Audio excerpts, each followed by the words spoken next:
네, 경찰이 앞으로는 시도 때도 없이 불시 단속을 해서 음주운전을 뿌리 뽑겠다는 계획을 발표했습니다. 그런 가운데 40대 여성이 술에 잔뜩 취해 고개운전을 하다가 경찰에 붙잡히는 일도 있었다고 하는데요. 이 얘기도 좀 나눠보겠습니다. 위원님. 예. 그 출근길에 만취 운전자들을 단속하기 위해서 이제 경찰이 기습 단속 작전을 폈는데 그 이른 아침에도 줄줄이 잡혔다고 합니다. 이거를 이제 경찰에서는 이른바 게릴라식 그 단속이라고 해요. 때와 장소를 수시로 바꿔가면서 더더군다나 저녁에만 음주 단속하는 줄 알고 있잖아요. 대다수가. 보통은 그렇죠. 근데 밤새도록 술 마시고 다음 날 운전하시면 100% 걸립니다. 음주 혈중 알코올 농도가 남아 있거든요. 잠을 자더라도요. 그래서 이제 새벽 시간대도 많이 하는데 이 여성분도 아마 그 새벽 시간대죠. 경기도 안산에서 아마 밤새도록 술을 드신 것 같아요. 그리고 이제 운전을 하는 그 출근길이니까 단속을 안 할 것이다. 그렇죠. 그렇게 생각한 거죠. 그러니까 앞으로는 시간, 때, 장소 다 가리지 않고 단속을 하겠다. 경찰 방침이 이런 거죠. 그렇습니다. 내일 밤인데요. 서울에서 파주 그 자유로에서도 음주 단속을 한다고 해요. 자유로에서 단속을 하는 건 처음이지 않습니까? 제가 알고 있기도 처음입니다. 근데 자유로에서 단속을 안 한 이유는 뭐냐면요.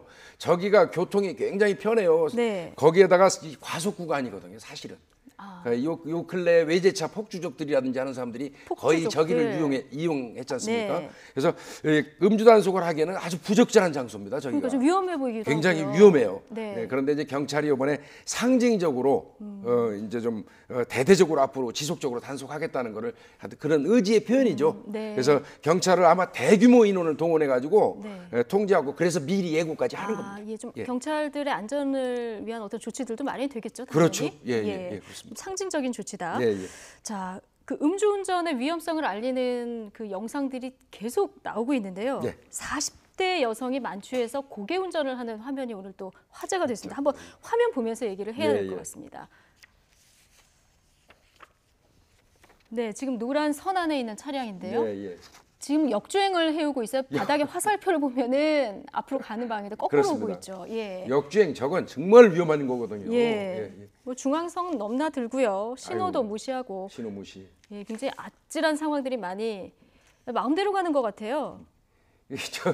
비틀거리는데 중앙선을 넘나들면서 그러니까 사람이 술 취하면 그 사람이 운전하는 차도 술이 취해가지고 비틀거려요 원래. 차도 술이 뒤에서 취한다. 보면 금방 알 수 있습니다. 이게 이제 택시 기사가 조금 낌새가 이상하니까 쫓아가면서 찍은 영상. 맞습니다. 택시 기사분한테 굉장히 이분 고마워해야 됩니다. 저분이 아마 제지 안 했으면 저분 진짜 사고 나서 사망할 수도 있어요. 그러겠대요. 걸린 게 문제가 아니라 지금 감사해야 될 일인 것 같습니다. 그 신고를 받고 이제 출동한 경찰이 차를 세웠는데 운전대를 잡은 사람이 그 여성이라면서요. 40대 여성. 여성입니다. 보니까 0.194 나왔거든요. 아이고. 그 정도면은 아주 만취입니다. 만취. 그 운전대 잡은 게 신기할 정도. 그렇죠. 저분은 아마 운전하면서도 본인이 운전하고 있다는 것도 잘 몰랐을 거예요.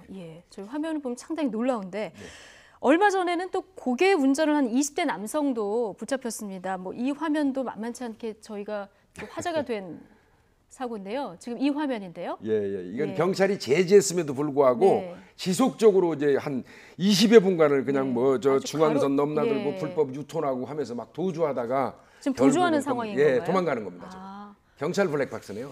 아이고. 더 이상 못 저희가 지금 영화를 보고 있는 건 아니죠? 그렇습니다. 근데 이제 문제는 그 옆에 그 친구도 같이 타고 있었어요.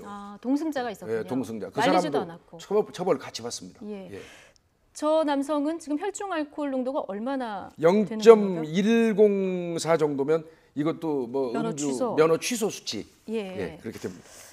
그렇군요. 앞으로 경찰이 음주 단속 기준을 강화한다. 이런 방침이 또 나왔던데요. 지금 얼마나 어떻게 강화가 되는 겁니까? 지금 현재는 우리가 0.05% 혈중 알코올 농도 0.05부터 단속을 하는데 앞으로는 경찰청에서 0.03%. 0.03. 좀 확 줄인 거죠. 그러면 소주 한 잔 정도 마셔도 나오는 양이에요. 소주 한 잔, 맥주 한 잔만 마셔도? 맥주 한 잔은 많이 나오죠. 안 되는 그런 그런 수치로 하는 건데요. 우리나라가 사실 음주운전이 다른 나라에 비해서 굉장히 낮습니다. 조금 설명하면요. 핀란드 같은 데는 한 달치 월급 압수해 버려요. 음주운전하다 걸리면 뉴욕 같은 데는 차도 압수해버리고요. 워싱턴주 같은 데는 1급 살인으로 봐갖고 50년 종신형입니다. 우리나라가 처벌 기준이 많이 낮군요. 많이 낮아요. 이제 올 하반기에 아무튼 경찰이 국회에 입법 형태로 제출을 한다 이런 방침 있는 건 맞는 거죠. 맞습니다. 뭐 단순히 그 기준 강화에만 그칠 게 아니라 여러 가지 꾸준한 단속 등의 후속 대책도 좀 있어야 되지 않을까 싶은데요. 예, 뭐 지속적으로 네. 요즘 잘하는 것 같습니다. 낮에도 하고 새벽에도 네. 하고요. 게릴라식으로 그러니까요. 집중 단속했으면 좋겠습니다. 예. 아무튼 술 마시면 절대 운전대를 잡지 않는다는 거, 요거를 꼭 기억하시면 될 것 같고요. 예.